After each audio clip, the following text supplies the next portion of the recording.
Shalom Bapak Ibu dan saudara-saudara yang terkasih di dalam Tuhan Yesus. Kembali lagi pada pembacaan firman Tuhan hari ini. Sebelum kita mendengarkan dan merenungkan kebenaran firman Tuhan pada hari ini, mari kita berdoa agar Tuhanlah yang menolong kita untuk memahami firman-Nya. Mari kita berdoa. Bapa yang baik yang kami sembah di dalam nama Tuhan Yesus, pada saat ini kami akan membaca dan merenungkan firman-Mu. Tuhanlah yang menolong kami untuk mengerti dan memahami firman-Mu. Di dalam nama Tuhan Yesus, kami telah berdoa dan mengucap syukur. Amin. Hari ini temanya adalah kehidupan yang berbuah. Kita sudah tidak asing ya. Ada lagu juga, lagu anak-anak yang berkata, Yesus pokok kita caranya, tinggallah di dalam Dia, pastilah kau akan berbuah, gitu ya. Saya juga bertumbuh besar dengan pengertian hidup ini perlu berbuah. Tapi beberapa kali berpikir buahnya apa, gitu ya? Buah dari kehidupan ini apa? Lalu bagaimana rahasianya supaya bisa berbuah? Kita akan lihat dari kebenaran firman sama-sama. Kita buka dulu di Yohanes 15 ayat 1 sampai 8. Ini adalah satu perikop yang sangat jelas ketika Yesus berkata bahwa Yesus adalah pokok anggur yang benar dan kita adalah ranting-rantingnya. Saya bacakan sama-sama. Akulah pokok anggur yang benar dan Bapakulah pengusahanya. Setiap ranting padaku yang tidak berbuah, dipotongnya. Dan setiap ranting yang berbuah, dibersihkannya, supaya ia lebih banyak berbuah. Kamu memang sudah bersih karena firman yang telah kukatakan kepadamu. Tinggallah di dalam aku dan aku di dalam kamu. Sama seperti ranting tidak dapat berbuah dari dirinya sendiri kalau ia tidak tinggal pada pokok anggur, demikian juga kamu tidak berbuah jikalau kamu tidak tinggal di dalam aku. Akulah pokok anggur dan kamulah ranting-rantingnya. Barang siapa tinggal di dalam aku dan aku di dalam dia, ia berbuah banyak, sebab di luar aku kamu tidak dapat berbuat apa-apa. Barang siapa tidak tinggal di dalam aku, ia dibuang keluar seperti ranting dan menjadi kering, kemudian dikumpulkan orang dan dicampakkan ke dalam api lalu dibakar. Jikalau kamu tinggal di dalam aku dan firmanku tinggal di dalam kamu, mintalah apa saja yang kamu kehendaki dan kamu akan menerimanya. Dalam hal inilah Bapakku dipermuliakan, yaitu jika kamu berbuah banyak, dan dengan demikian kamu adalah murid-muridku. Firman Tuhan begitu jelas mengilustrasikan bahwa kita ini seperti ranting. Kita ini ranting yang kalau enggak nempel sama pokoknya kayak pohon, ranting pohon, kalau enggak nempel sama pokok batangnya, apa gunanya sih ranting itu? Bukan hanya tidak bisa berbuah, tapi ranting itu tidak ada gunanya selain dikumpulkan orang kemudian dibakar. Tapi kalau ranting itu mau menempel kepada pokoknya, maka buah itu menjadi sesuatu yang naturally, secara natural akan kita hasilkan. Dari sini kita belajar sebuah kebenaran bahwa Tuhan itu mau kehidupan kita berbuah, tapi berbuah itu bukanlah sebuah paksaan. Buah itu bukan sebuah beban. Ranting itu tidak berusaha yang terlalu gimana untuk dia berbuah. Dia cuma tinggal nempel, kemudian perhatikan, nurut dalam setiap proses, maka ranting itu pasti menghasilkan buah. Prosesnya apa? Tadi kita sudah temukan di ayat 2. Jadi kalau menemukan ranting yang kurang sehat, yang tidak berbuah, perhatikan, tidak langsung dipotong dan dibuang. Kalau memang begitu, berarti pemilik pohon itu orang yang egois dong. Tidak ikut bekerja, tidak mengusahakan. Tapi lihat perlakuan pertama dari ayat-ayat ini kepada ranting yang tidak berbuah. Apa itu? Dipotong. Kemudian ranting yang berbuah dibersihkan. Artinya setiap kali ada penghalang, itu dibereskan dulu, dibersihkan dulu. Kalau kita tahu ranting itu punya banyak cabang-cabang ranting yang kecil-kecil. Kalau ada ranting yang tidak berbuah, ranting itu yang dipotong sebelum dia merusak keseluruhannya. Sampai akhirnya walaupun sudah dibersihkan, kok tidak bisa berbuah juga. Ternyata apa? Ada benalu yang nempel di sana. Dan saya jadi ingat cerita pohon mangga. Itu adalah sebuah ilustrasi yang kita, gereja anak, pernah buat. Ilustrasi pohon mangga. Memang secara ilmiah itu pohon mangga tidak bisa buat keputusan. Tapi waktu itu kami buat drama musikal pohon mangga ini pakai lagu itu loh. Tak mau ku hidup bagi dunia ini lagi. Kalau anak-anak nyanyi itu, anak-anak akan bilang lagunya Mango Tree. Karena mereka tahu cerita ilustrasinya itu apa. Ada mangga yang pernah berbuah, yang daunnya segar, yang harusnya bisa berbuah banyak, tapi kemudian mengizinkan benalu untuk tinggal. Karena dipikirnya apa? Oh, benalu mah kecil, saya pohon yang besar. Waktu benalu diizinkan tinggal, maka benalu ini mengambil semua nutrisi, sehingga pohon mangganya jadi gak berbuah lagi. Nah, itu cerita anak-anak untuk menggambarkan bahwa hidup ini seserius itu. Kita tidak bisa memelihara benalu sambil berharap kehidupan kita berbuah pada saat yang bersamaan. Mungkin awal-awal iya kelihatan sedikit-sedikit buahnya, tapi cepat atau lambat sesuatu yang baik akan kalah dengan sesuatu yang jahat kalau yang jahat ini terus kita beri makan.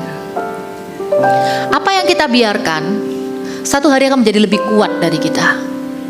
Makanya firman Tuhan katakan, kalau ada ranting yang berbuah, walaupun mungkin buahnya itu belum maksimal, dibersihkan.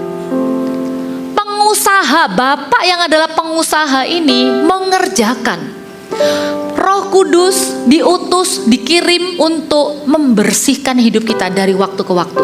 Terus dibilang lagi, oh kamu memang sudah bersih karena firman. Memang iya, tapi kita perlu melekat dan bersedia dibersihkan. Karena kalau tidak begitu, kita tidak bisa menghasilkan buah. Kita akan lihat beberapa prinsip ayat firman Tuhan, apa yang bisa membuat kita berbuah di setiap musim. Buah itu apa? Kalau saya boleh kasih gambaran gitu ya. Saya punya 3 macam buah. Paling tidak saya akan berikan dulu buah yang pertama dan kedua. Karena buah yang ketiga ini tidak semua bisa hasilkan. Buah yang pertama itu adalah karakter yang diubahkan. Itu adalah buah roh yang bekerja di dalam diri kita, sehingga orang yang selalu melekat dengan Tuhan otomatis akan menghasilkan buah roh dalam kehidupannya. Buah roh itu adalah karakter kita. Saya tidak percaya ada orang yang bertobat, menerima Tuhan Yesus, kemudian karakternya masih tetap sama. Saya pernah kenal satu orang, dulu saya panggilnya Susuk gitu ya. Papanya teman saya, mukanya tuh serem. Kalau ketemu tuh not kids friendly. Kalau saya lihat tuh saya memilih untuk belok. Misalnya Susuknya jalan ke arah saya memilih untuk belok. Takut papasan sama Susuk ini. Karena mukanya tuh bengis. Mukanya itu penuh dengan amarah, dan memang begitu di rumahnya. Suka marahin anaknya, suka marahin istrinya. Orang kok malah-malah terus gitu ya. Marah-marah terus gitu. Tapi kemudian Susuk ini sakit. Susuk ini sakit. Di masa sakitnya itu dilayani oleh hamba Tuhan. Kemudian terima Yesus. Saya tuh gak pernah lupa. Itu saya masih anak SD loh. Paling besar ya SMP, masih di kota saya gitu ya, di Bondowoso. Susuk ini tuh terima Tuhan Yesus, dibaptis.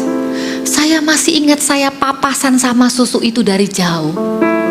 Saya lihat mukanya itu segar, bersinar, penuh sukacita, penuh senyum.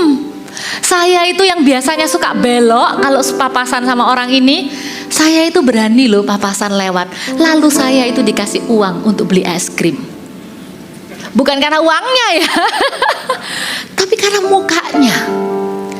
Mukanya itu bersinar, berseri-seri. Anak kecil tuh kan nggak tahu, anak kecil tuh cuma nge-sense. Kalau ada orang yang serem, anak kecil nggak akan berani dekat. Kalau ada orang yang memancarkan sukacita, kasih dari Tuhan, anak kecil tuh akan tahu kok. Waktu itu saya ngalamin itu. Makanya saya percaya buah pertama dari pertobatan itu adalah pembentukan atau perubahan karakter. Kita tuh mengalami yang namanya transformasi dari ulat jadi kupu-kupu katanya. Bukan cuman ngalamin pertambahan besar, tapi benar-benar berubah bentuk dari ulat yang geli, yang kalau dipegang orang tuh gatel, yang sering tuh bikin orang tuh jadi kesel. Tapi sejak ketemu Yesus, buahnya manis. Jadi lebih sabar, jadi lebih murah senyum, jadi pemaaf. Anda alami itu, amin? Ya? Ada tahu orang-orang yang seperti itu? Amin. Ternyata orangnya di sebelahnya, jangan ya. Nggak usah ngomong orang lain lah. Kita sendiri loh. Coba bayangin, tanpa Yesus, kita ini akan jadi orang seperti apa? Kalau Yesus nggak ada di hidup kita, saya mikir bos saya lah. Kalau Yesus tidak ada di hidup saya akan jadi mama yang paling cerewet, kemudian galak, mungkin loh ya. Saya akan jadi, ya saya ini usianya sudah AI, oke? My daughter's friend call me auntie, oke? Tapi saya tetap bilang, boleh panggil kakak. Kalau di Eagle Kids enak ya, tapi kalau di luar ya udahlah auntie gitu ya. Saya akan jadi anti-anti gitu ya, tante-tante yang sinis, yang kesel sebel bawaannya, gak ramah sama anak-anak. Possible loh. Saya akan jadi orang yang selalu menggerutu. Gak ada yang namanya buah roh kasih, sukacita, damai, sejahtera, kesabaran, kemurahan, kebaikan, kesetiaan, kelemah lembutan, dan penguasaan diri. Itu gak pernah ada di hidup kita kalau kita tidak melekat kepada Tuhan. Kekristenan itu bukan hanya ngomong soal hidup yang kekal setelah kita meninggal.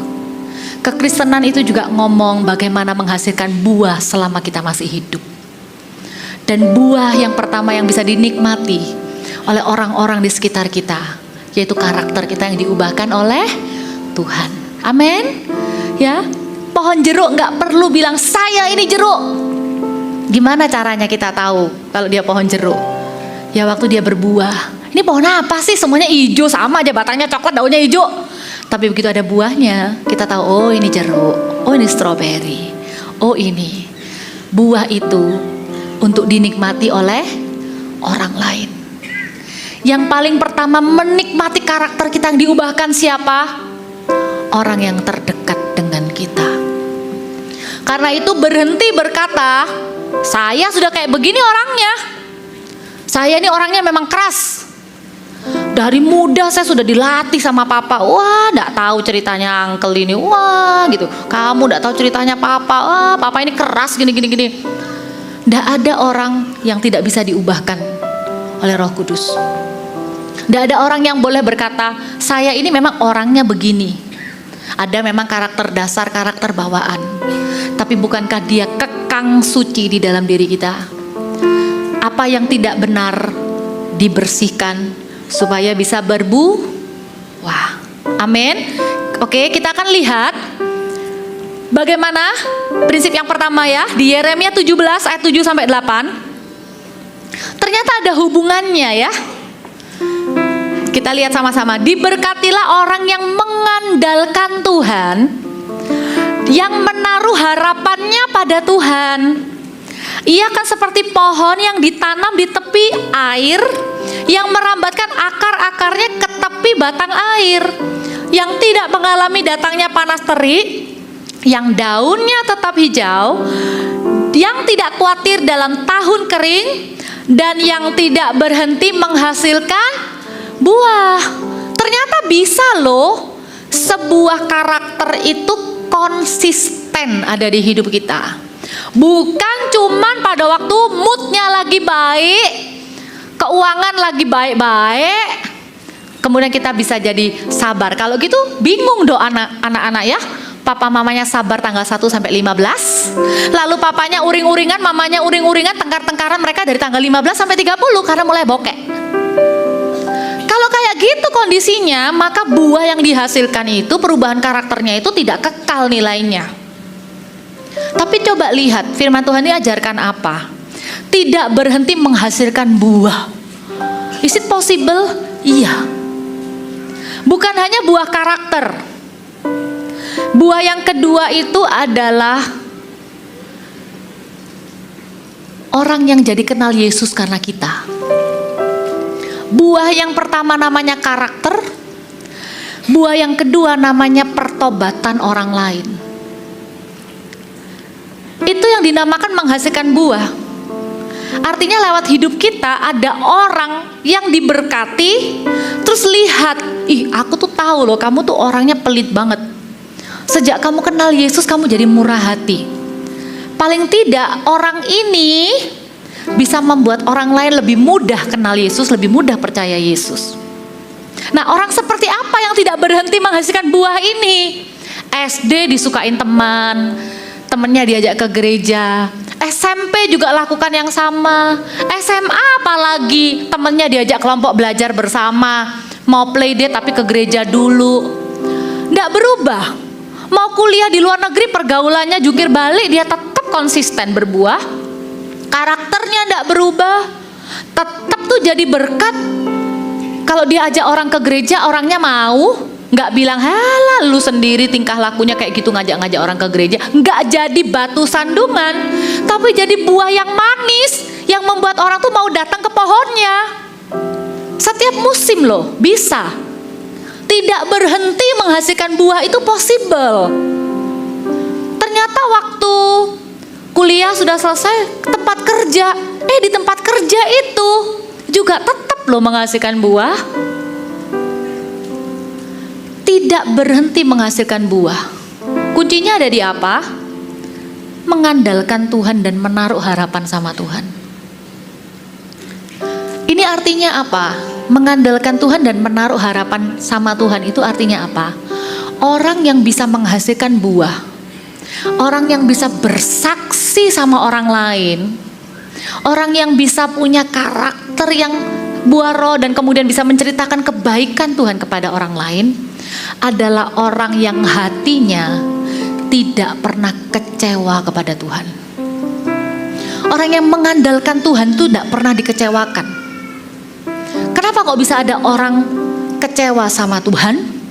Karena sebenarnya dia tidak benar-benar mengandalkan Tuhan dan tidak benar-benar menaruh harapannya kepada Tuhan, tapi dia cuma mengandalkan pertolongannya Tuhan ataupun pekerjaan tangannya Tuhan. Kalau itu dia tidak dapat, dia tolak Tuhannya sekalian. Orang yang mengandalkan Tuhan dan menaruh harapannya kepada Tuhan, itu seperti pohon yang ditanam di tepi aliran air yang akarnya itu selalu menemukan air. Bagi pertumbuhan kerohanian kita, air itu ngomong tentang sumbernya. Kalau kita benar-benar mengandalkan Tuhan di masa-masa sulit, Tuhan itu akan menuntun kita kepada sumber air yang benar. Bukan di tengah-tengah masalah kita, malah kita itu carinya pelarian. Aku lagi stres sumpek dengan pekerjaan, aku lagi stres sumpek dengan hubungan orang tua, dengan kuliah dan lain-lain. Akhirnya cari pertemanan yang mungkin cuman fun-fun aja, tapi menjauhkan kita dari Tuhan. Ya mana mungkin orang ini bisa berbuah. Tapi kalau orang ini mengandalkan Tuhan dalam segala situasi, berharap kepada Tuhan dalam segala keadaan, terutama ketika keadaan tidak baik-baik saja, angin, ribut, panas, Tapi selama akarnya bisa masuk dan mendapatkan air dari sungai, firman Tuhan bilang, daunnya akan tetap hijau. Jangan bingung. Jangan bingung dengan keadaan yang di luar. Bangun fondasi kehidupan iman yang kuat di dalam Tuhan. Sehingga kita bisa ndak goyang ketika orang yang janji sama kita sesuatu tiba-tiba dia berubah janjinya. Atau kita berharap sama orang kongsian sama kita tiba-tiba dia tidak setia. Memang pasti kita jadi bingung sebentar. Tapi jangan pernah harapkan orang. Saya belajar di hidup ini, bukan berarti saya pahit sama orang. Firman Tuhan itu sudah jelas. Diberkatilah orang yang mengandalkan Tuhan, terkutuklah orang yang mengandalkan manusia. Jangan andalkan Mesir dan kereta kudanya. Andalkan Tuhan. Siapa yang kita andalkan di hidup ini? Siapa yang kita jadikan pegangan dalam hidup ini? Jangan itu adalah pemimpin kita. Pemimpin kita itu juga manusia. Kasihan. Jangan kalau dia baik kita jadi mau datang ke CG. Kalau tiba-tiba dia lupa sama kita, kurang care sama kita, terus kemudian kita langsung menjauh dari persekutuan-persekutuan yang ada. Gak ada hubungannya. Andalkan Tuhan. Amin. Kemudian yang kedua, yang menentukan kita ini akan berbuah apa enggak, selain siapa yang kita andalkan di hidup ini, yang kedua adalah bagaimana kita meresponi firman. Ternyata firman itu bisa menghasilkan buah di hidup kita, Bapak Ibu Saudara. Ini ayat yang sudah tidak asing ya, Lukas 8 ayat 11 sampai 15. Saya rangkum aja. Benih itu firman. Firman Tuhan itu benih yang bisa menghasilkan buah di hidup kita. Nah, respon hati kita terhadap firman itu yang akan menentukan hidup kita ini berbuah atau tidak. Yang pertama dikatakan jatuh di pinggir jalan. Artinya orang itu cuma mendengar, tapi kemudian datang iblis yang mengambil firman dari hatinya supaya mereka jangan percaya dan kemudian diselamatkan. Jadi ini benih belum sampai direnungkan, cuma sebatas didengar oleh telinga tapi tidak masuk di dalam hati. Artinya apa? People can hear the word of God, but they will not listen. Telinga ini terpaksa dengar karena memang kita bukan orang tuli, tapi pikiran kita kemana-mana. Kita didistract. Ayo belajar fokus waktu dengar firman, supaya iblis tidak ambil. Makanya kalau dengar firman, matikan HP-nya. Karena kalau enggak, waktu dengar firman tiba-tiba ada chatting, kita balas, hilang sudah firmannya, dicuri. Dan waktu pulang ditanyain, dapat apa tadi waktu firman? Embo ya. Terus kita bilang, bulat pendetanya. Oh, pendetanya bulat. kita punya alasan, ngantuk aku. Perhatikan, iblis itu ternyata rajin mencuri firman. Untuk menghindari, untuk menjaga supaya hidup kita jangan berbuah. Baik itu waktu kita baca firman, dengar firman begini kita dibuat distract, atau setiap hari kita dibuat begitu sibuk sehingga tidak pernah ada benih firman yang ditabur di dalam hidup kita. Padahal dibanding firman yang Anda dengarkan hanya selama 1,5 jam di ibadah ini, ada lebih banyak lagi firman yang Anda punya dalam kehidupan sehari-hari, yang kalau Anda mau baca dan terima dengan hati yang baik, Anda akan melihat setiap musim Tuhan itu setia menyertai. Pernah enggak baca Alkitab itu tiba-tiba seperti kok pas seperti yang kita alami, kemudian kita garis bawahi, kemudian besok lagi kita hidup lagi dengan firman itu. Oh, ini firman janji untuk nanti satu hari kalau punya keturunan kita catat. Ternyata waktu kita punya anak kita lihat, ya ampun, keturunanmu akan terkenal di antara bangsa-bangsa. Saya baru sadar, oh iya, saya kasih nama anak saya, ada kata terkenalnya juga. Hidup dari firman setiap hari, sengaja cari firman. Kalau Anda tidak pernah ngalami itu,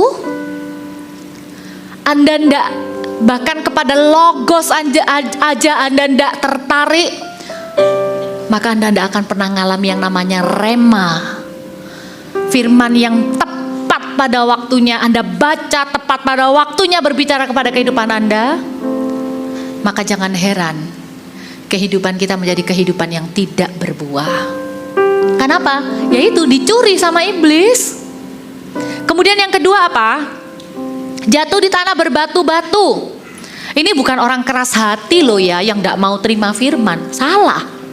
Ini justru adalah orang yang dengar firman kemudian menerimanya dengan gembira. Aduh, saya harus jadi pengkhotbah yang aware dengan ini. Saya tidak boleh puas, saya tidak boleh berhenti hanya sampai orang yang mendengar firman itu gembira dengar firman. Bukan gembira itu bukan berarti tertawa, pendetanya lucu, bukan itu. Tapi seperti, wah ciamik firmannya cocok ini buat saya. Kok bisa pas ya pendetanya ngomong seperti yang saya iniin misalnya gitu. Kok pas ya dapat ayat. Perhatikan, benih yang jatuh di tanah yang berbatu-batu itu, mereka itu gembira, tapi percayanya cuman sebentar. Yes, amen. Saya disertai Tuhan, terima pengurapan untuk membesarkan anak misalnya. Tapi waktu pulang lihat anak kok nggak pinter-pinter matematikanya ya. Lalu kita bilang lagi, kita lupa kalau tadi di ibadah 2 dibilang keturunanmu akan memperoleh bangsa-bangsa. Kita kembali bilang, kamu mau jadi apa nanti kalau besar? Kita lupa, kita tidak percaya lagi kepada janji firman yang kita sudah dengar. Jangan puas hanya gembira dengar firman. Karena orang yang gembira cuma dengar firman, percayanya cuma sebentar. Firman Tuhan bilang, dalam masa pencobaan mereka murtad. Dalam masa pencobaan iman digoyang. Ayolah, kan nanti lu bisa menangkan dia nanti kalau sudah menikah. Daripada kamu single sendirian terus, gak apa-apalah nikah sama orang gak percaya. Nanti kan bisa kamu menangkan. Jangan. Yang ketiga, yang jatuh di semak duri adalah orang yang telah mendengar dan bertumbuh loh. Tapi dalam pertumbuhan selanjutnya, perhatikan, mereka terhimpit oleh kekhawatiran, kekayaan, dan kenikmatan hidup. Perhatikan, 2 dari 3 yang bisa mencuri kehidupan kita agar tidak berbuah, ternyata bukan masalah. Khawatir itu cuma 1. Tapi justru kadang karena kekhawatiran kita malah bisa jadi dekat sama Tuhan. Tapi godaan terbesar adalah kekayaan dan kenikmatan hidup. Zona nyaman, PW, mager, bahasa apa aja lah sekarang anak-anak sekarang ya, menghalangi kita menjadi orang yang berbuah. Dalam hati sudah punya kesaksian, aduh betul-betul luar biasa Tuhan tolong saya dalam pekerjaan. Dalam hati sudah ada dorongan untuk bersaksi. Sudah ya nanti minggu depan mau ke CG mau bersaksi. Tiba-tiba ting, temennya bilang, lu udah nonton drama Korea ini? Nggak bagus lu. Wih, lebih enak nonton ya. Akhirnya lupa sebuah panggilan untuk menjadi saksi di CG. Hanya gara-gara apa? Memilih kenikmatan hidup. Kok ada yang ketawa, saya curiga. Jangan-jangan, nggak bisa CG, repot gua. Ternyata repotnya nonton ya. Terus yang berikutnya, nah perhatikan ya, mereka tidak menghasilkan buah yang matang. Waktu bertumbuh mungkin sudah mulai ada buahnya dikit-dikit, tapi kok nanggung banget sih. Buah mentah, buah masih sepah itu gak bisa dinikmati orang. Ya sudah, sama aja dengan orang tidak berbuah. Tapi perhatikan, yang jatuh di tanah yang baik ialah orang, perhatikan, yang setelah mendengar menyimpannya dalam hati. Setiap firman itu berharga. Walaupun belum digenapi sekarang, disimpan dalam hati baik-baik. Di dalam hatiku aku menyimpan janjimu, kata firman, supaya aku jangan berdosa kepada engkau. Dengan apakah seorang muda menjaga kelakuannya bersih? Dengan menjaganya sesuai firman. Lihat teman kiri kanan udah mulai punya gandengan. Kebanggaannya adalah kamu udah punya berapa mantan. Wah, aku mantannya sudah 5 gitu, kok bangga gitu ya. Kita 1 aja belum mulai. Dan kita sungguh-sungguh memilih one love till the end. Kita jaga hidup kita sungguh-sungguh. Karena apa? Karena kita simpan firman di dalam hati kita. Bahwa Tuhan akan memberkati kita dan pasangan kita. Kita akan menaklukkan bumi dan menguasainya. Ada keturunan ilahi yang akan memperoleh bangsa-bangsa. Kita simpan janji firman Tuhan itu, dan itu akan menghasilkan buah pada musimnya. Disimpan dalam hati yang baik dan mengeluarkan buah dalam ketekunan. Ayo setia, lakukan firman satu demi satu.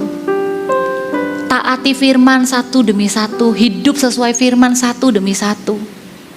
Tuntunan firman apa? Kita baca Alkitab, ada apa di situ?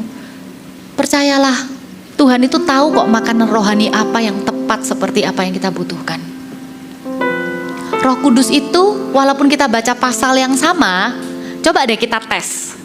5 orang baca pasal yang sama, ayat 1 sampai 5. Orang pertama itu bisa diberkati dengan 1 kata di ayat 1.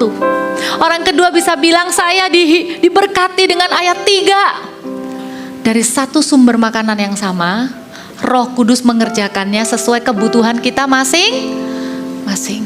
Kita butuh firman untuk berbuah ya. Kemudian yang ketiga, 1 mengandalkan Tuhan, 2 meresponi firman. Yang ketiga adalah tertanam di bait Tuhan. Kita lihat ya, Mazmur 92 ayat yang ke-12 sampai 15, kalau di Alkitab Anda ayat 13, dikatakan begini, orang benar akan bertunas seperti pohon korma dan tumbuh subur seperti pohon aras di Libanon.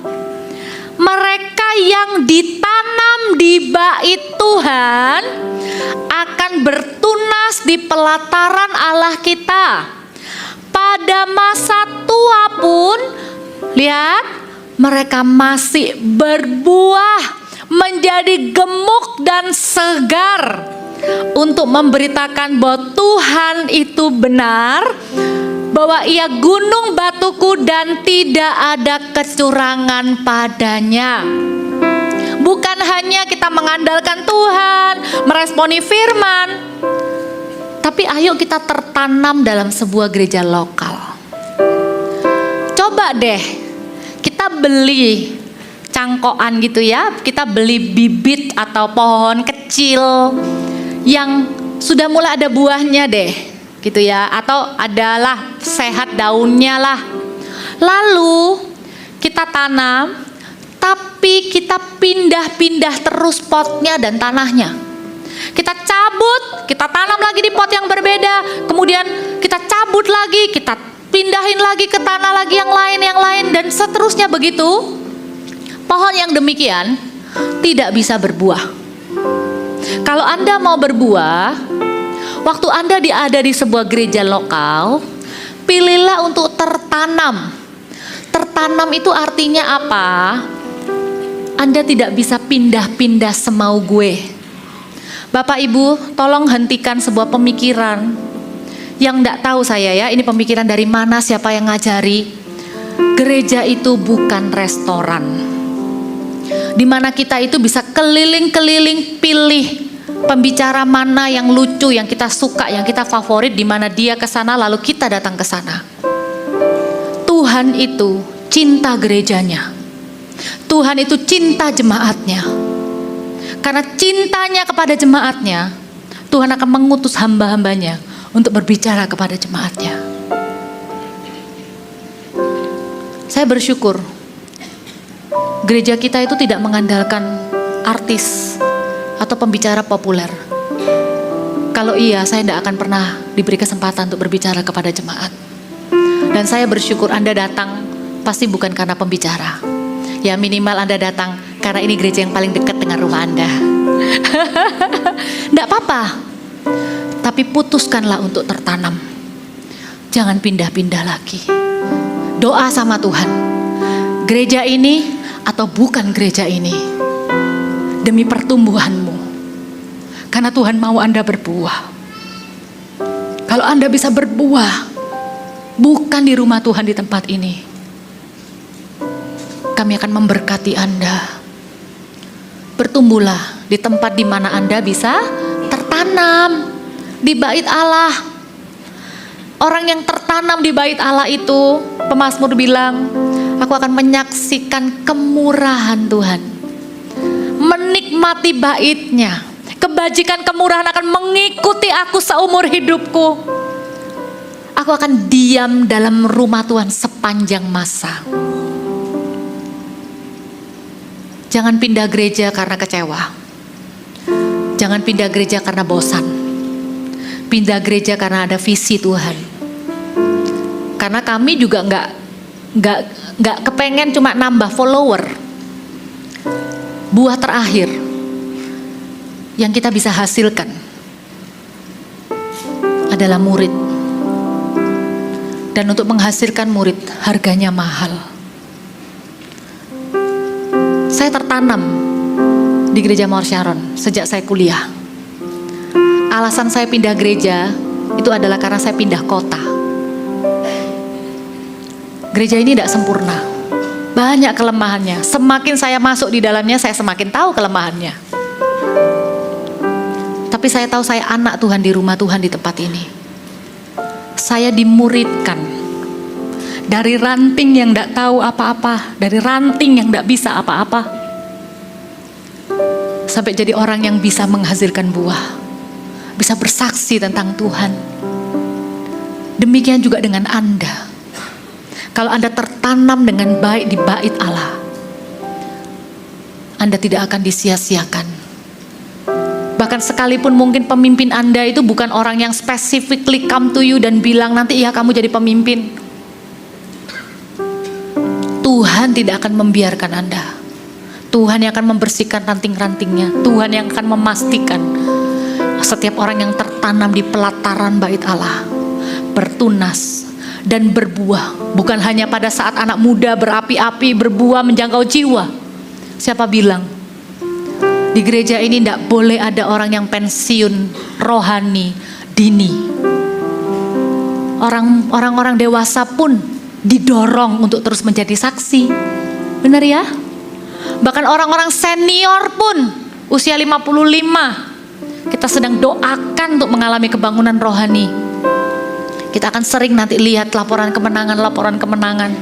Bagaimana jemaat senior menjangkau teman-teman mereka, memenangkan teman-teman mereka. Bagaimana jemaat senior menjadi pemimpin CG, melayani Tuhan gemuk. Ya gemuknya maksudnya bukan gemuk secara size ya, tapi segar. Yes, gemuknya enggak usah. Tapi ini firman ya, enggak apa-apa. Berbuah gemuk dan segar sampai masa tua. Daripada jadi batu sandungan, kering dan kusam. Saya mau tertanam di rumah Tuhan. Kita mau sama-sama tertanam di rumah Tuhan.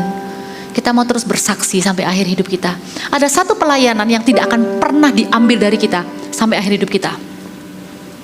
Bersaksi.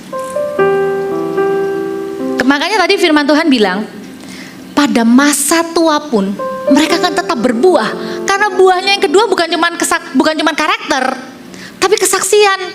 Lewat kesaksian ada orang dibawa kenal Tuhan. Lewat kesaksiannya, lewat pengalaman hidupnya, saya pernah ketemu orang tua yang kalau dengerin ceritanya tuh gak membosankan. Dia selalu bilang Tuhan tuh baik, Pau. Oma itu waktu kecil, waktu muda begini, waktu ini begini. Ceritanya gak membosankan karena penuh dengan pengalaman-pengalaman kepada Tuhan. Dan orang tua, orang yang rambutnya putih, itu yang paling berhak berkata, Tuhan setia. Karena waktu dia ngomong begitu, karena dia sendiri tetap setia, dia sudah membuktikan, dia setia ikut Tuhan. Kesaksian yang paling powerful adalah kesaksian dari orang yang sudah beruban. Makanya kalau ada jemaat senior di tempat ini, jangan berhenti bersaksi. Karena dikatakan Anda akan menjadi berbuah, gemuk, segar, memberitakan bahwa Tuhan itu benar. Berapa banyak generasi anak muda di bawah kita ini yang meragukan Tuhan itu ada apa enggak? Firman itu benar apa enggak sih? Kok sekarang yang terjadi di luar sana diselewengkan? Semua kebenaran jadi begitu abu-abu. Anda, jemaat senior, kita orang-orang dewasa yang bisa berkata, Tuhanku itu benar. Dia gunung batuku, bisa diandalkan, tidak ada kecurangan padanya. Bisakah kita berkata demikian sampai akhir hidup kita? Amin. Allah kita tidak pernah mengecewakan kita, kita menjadi kesaksian.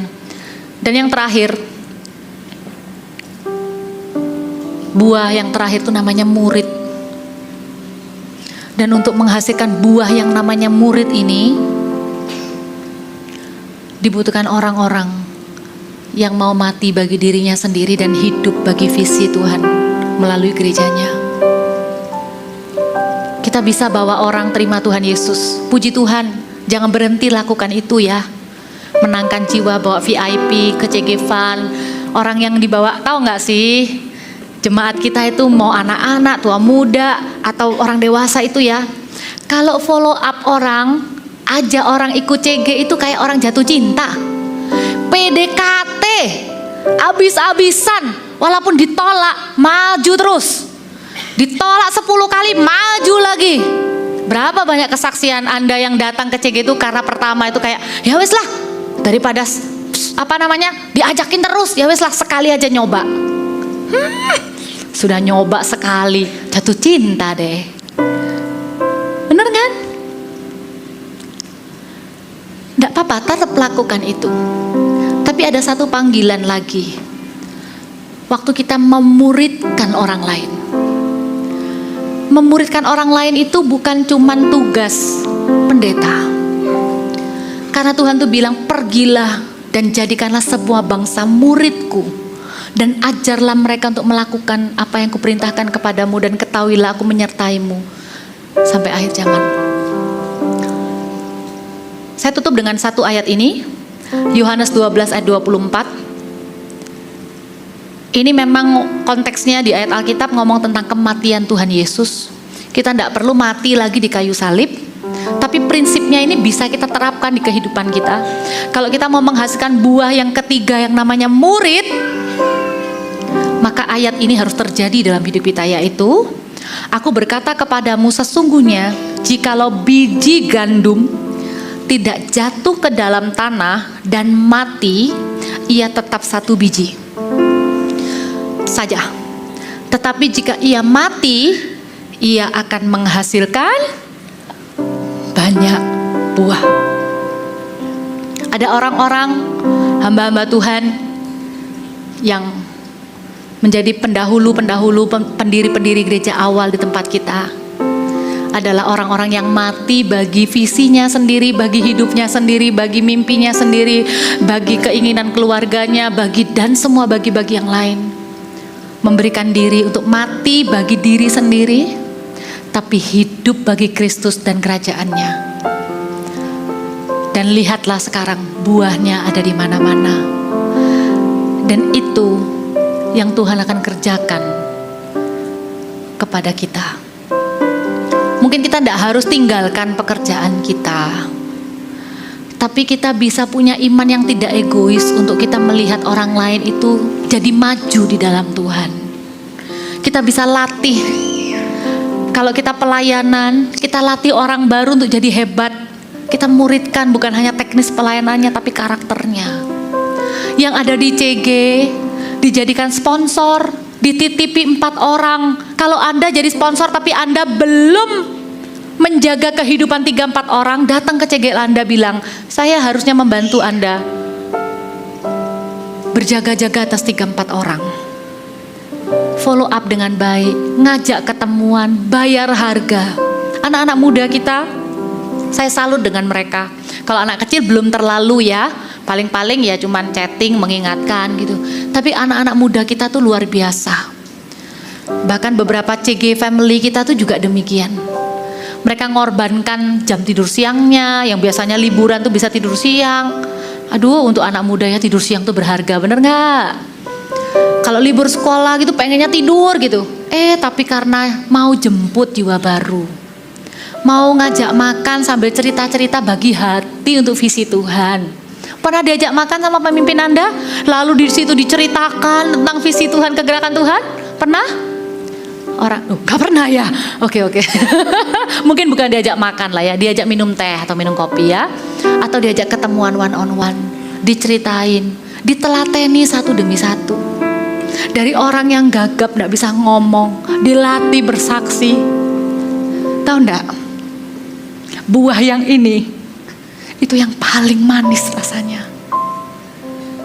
Ketika melihat, kalau saya, anak-anak ya, Tuhan percayakan saya punya banyak murid-murid, disciple, itu anak-anak. Tidak ada kebahagiaan yang lebih besar dibanding ketika melihat anak-anak ini grow up. Bukan cuma cinta Tuhan, hidupnya tidak aneh-aneh, pergi ke luar negeri, pulang itu tetap cinta Tuhan berapi-api.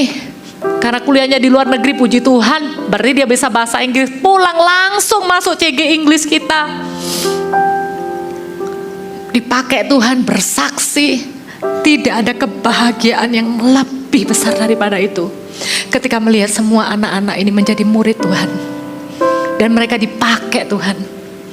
Saya lihat anak-anak yang dulunya bandel gitu ya, melayani tapi ada bandel-bandelnya. Sekarang tuh saya bisa panggil mereka tuh sebagai partner. Mereka juga berkhotbah kepada generasi anak-anak. Saya lihat mereka tuh lebih pintar dan lebih semuanya. Itu loh bahagianya punya murid. Bapak Ibu, Anda punya potensi itu. Latihlah, jaga. Kalau Anda itu sponsor, jangan mau selamanya jadi sponsor. Minta sama Tuhan, aku mau jadi sponsor kualitas CGL, bukan karena ngejar posisi. Supaya apa? Supaya Anda bisa jadi sponsor yang menghasilkan sponsor lainnya. Kalau Anda CGL, jangan takut waktu dipercaya jadi coach. Kalau di kepercayaan bertambah, berarti tanggung jawab juga semakin bertambah dong. Ingat, buah itu tidak akan terpaksa keluar dari kehidupan Anda. Anda hanya melekat, Anda hanya mengandalkan Dia, Anda hanya menghidupi firman setiap hari. Anda mati bagi diri sendiri. At the end of your life, Anda akan punya banyak orang yang akan ingat apa yang Anda pernah katakan kepada mereka. Anda akan menjadi orang yang bukan hanya mengajak orang sesekali kepada Tuhan, but you will speak to their life. Di satu masa tertentu Tuhan dorong, ayo ketemu orang ini, ajak orang ini ngomong. Untuk itu kita harus belani, mungkin atur jadwal kita dan lain-lain. Ternyata Tuhan itu mau pakai kita di waktu yang tepat, di tempat yang tepat, untuk orang yang tepat. Jangan abaikan itu. Kalau Anda sekali pernah bilang sama Tuhan, Lord use me, Tuhan pakai aku, maka sewaktu-waktu, waktu Tuhan mau pakai kita, Tuhan taruh dorongan di hati kita, melangkahlah dalam ketaatan. Karena yang kasih kita pelayanan itu bukan manusia. Jangan puas hanya sekedar punya pelayanan, kemudian kita merasa, oh berarti saya sudah berbuah. Jangan. Belum tentu. Bisa jadi Anda hanya sekedar rajin melayani, tapi belum tentu berbuah. Amin. Menjadi menghasilkan murid, berbuah, menghasilkan orang berikutnya yang akan dipakai Tuhan lebih dari kita. Itu butuh iman yang tidak egois, mati bagi keegoisan dan kepentingan diri sendiri. Saya gak pintar ngomong Kak, saya dijadiin CGL harus sharing firman. Gak apa-apa, lebih baik Anda terima dengan segala keterbatasan Anda akan dilatih oleh Tuhan. Mungkin awal-awal Anda akan punya catatan yang begitu panjang sampai titik komanya. Anda tulis semuanya berlembar-lembar dan Anda cuma tinggal baca, Anda balik, Anda baca. Tapi itu cuma permulaan. Kalau Anda setia, Anda melakukannya dengan hati yang mengasihi orang yang Anda layani, Anda akan bilang, Tuhan buat aku bisa ngomong kepada orang-orang ini karena mereka butuh dengar firman. It's not about me, ini bukan tentang aku Tuhan, tapi untuk mereka. Semakin hari kita akan menjadi semakin pribadi yang tidak memikirkan diri sendiri. Hanya dengan cara itu saja kita bisa berbuah. Kalau Anda punya anak-anak muda yang belum melayani Tuhan, kirimkan kepada kami. Kami tidak akan sia-siakan mereka. Kami akan ajari mereka. Saya lihat anak-anak remaja. Sedikit bocoran ya. Saya akan cerita ini waktu CG Conference, Super Conference. Tapi saya lihat anak-anak muda yang keren-keren di gereja kita. Anak-anak SMP, SMA itu seharusnya ada di masa usia paling memikirkan diri sendiri. Karena mood swingnya, karena lagi cari jati diri dan lain-lain. Tapi anak muda di gereja kita ini beda. Mereka itu bisa melatih adik-adiknya untuk melayani Tuhan. Mereka itu sejak kecil sudah punya murid dalam kehidupan mereka. Mereka korbankan main gamenya mereka. Mereka ada yang bilang begini, dulu mereka itu berpikir weekend itu adalah waktu main game, jangan diganggu. Cuman untuk ibadah aja 2 jam ya sudah, tapi sisanya itu for me, myself, mau main game. Tapi sejak dia melayani, ketambahan punya murid untuk diajarin, dia bilang, mana sempet kak main game kak. Bahagia orang tuanya, amin. Ya, ayo kita sama-sama. Hidup ini harus berbuah. Hidup ini perlu untuk berbuah. Tuhan akan menciptakan, Tuhan akan memberikan kepada Anda kesempatan demi kesempatan. Tuhan akan mengirimkan kepada Anda orang yang akan tanya kepada Anda, gimana sih caranya berdoa? Hah, sebentar ya, tak cariin departemen doa. Ya janganlah. Ajarin dia bagaimana caranya berdoa. Gimana sih caranya berpuasa? Ajarin bagaimana caranya berpuasa. Banyak loh, gereja kita bertambah besar. Salah satunya karena banyak jiwa baru. Jiwa baru itu artinya orang yang belum kenal Tuhan sama sekali, kemudian kembali kepada Yesus, percaya kepada Yesus, dan benar-benar nol putul. Butuh kita orang-orang percaya yang sudah lebih lama untuk mau menjadi kakak-kakak rohani bagi mereka, membimbing mereka, mengarahkan mereka ke tempat pengembalaan, connect group yang tepat. Amin? Ya, amin. Siapa yang percaya kehidupannya akan berbuah? Saya berdoa Anda semua mengalaminya. Baik itu karakter, buah dalam karakter, apa itu buah dari pertobatan orang-orang yang percaya Yesus lewat kesaksian kita, ataupun a disciple atau disciples, Anda hidup untuk memuridkan orang lain.